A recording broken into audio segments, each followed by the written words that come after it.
La Bible au quotidien. Méditation quotidienne écrite par le pasteur Israël Leito.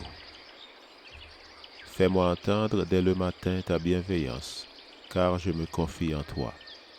Fais-moi connaître le chemin où je dois marcher, car j'élève à toi mon âme. Psaume 143, verset 8.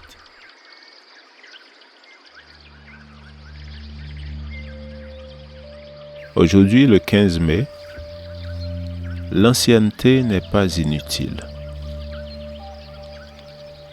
Et je ne suis pas monté à Jérusalem vers ceux qui furent apôtres avant moi, mais je partis pour l'Arabie. Puis je revins encore à Damas. 3 ans plus tard, je suis monté à Jérusalem pour faire la connaissance de Céphas, et je suis resté 15 jours chez lui. Galates chapitre 1, versets 17 et 18. En général, nous considérons les vieilles choses comme inutiles, dépassées, sans valeur ni fiabilité à cause de l'usure due à la fuite inexorable du temps. Si cela s'avère vrai pour les objets, il en est autrement pour des affaires divines. Paul avait reçu l'appel de Dieu. Pourtant, il n'aurait pas pu travailler sans la bénédiction de l'Église. Le Seigneur l'y conduisit et après un court séjour parmi les frères, il partit pour l'Arabie. C'est alors qu'éclata une crise à cause des judaïsants. Ceux-ci prônaient qu'il fallait se faire juif pour être accepté de Dieu et qu'on obtenait le salut en adoptant les coutumes de la loi de Moïse. En guise de lettre de créance, ils avançaient leur ancienneté, invoquaient leur appartenance à l'Église originelle de Jérusalem et affirmaient que l'évangile prêché par Paul était une nouvelle théologie qui méritait quelques corrections. De tout temps, on a collé une étiquette au sujet et aux personnes.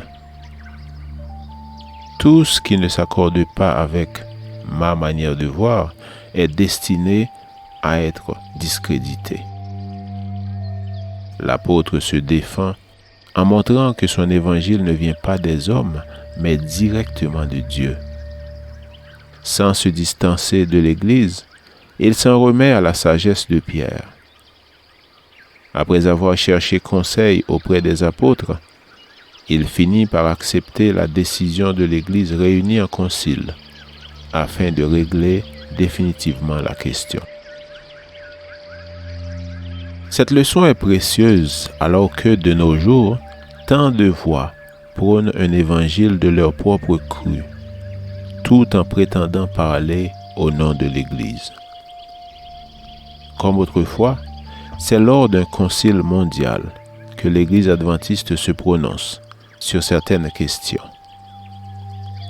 Chacun doit alors laisser son opinion de côté et se plier à la volonté de Dieu.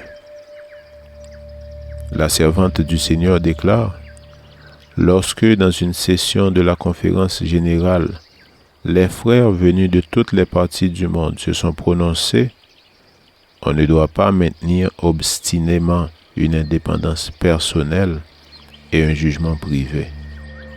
Il faut se soumettre. » Qu'un ouvrier du Seigneur ne considère jamais comme une vertu le fait de maintenir avec insistance une position indépendante malgré les décisions de la conférence générale. Cela ne veut pas dire que les décisions de la conférence générale constituée par une assemblée de représentants désignés régulièrement par toutes les parties du champ ne doivent pas être respectées. Le Seigneur a conféré une autorité aux représentants de son Église universelle, assemblée en conférence générale. Témoignage pour l'Église, volume 3, page 486. Faisons confiance aux décisions prises par notre Église et ne soutenons pas des mouvements qui, fondés sur une idée que l'Église n'a pas ratifiée, susciteront la division. Lecture de la Bible pour aujourd'hui dans l'Ancien Testament, 2 Rois chapitre 17, versets 1 à 41. Et dans le Nouveau Testament, Galates chapitre 1, verset 1, jusqu'au chapitre 2, verset 21. Je vous souhaite de passer une excellente journée avec Jésus.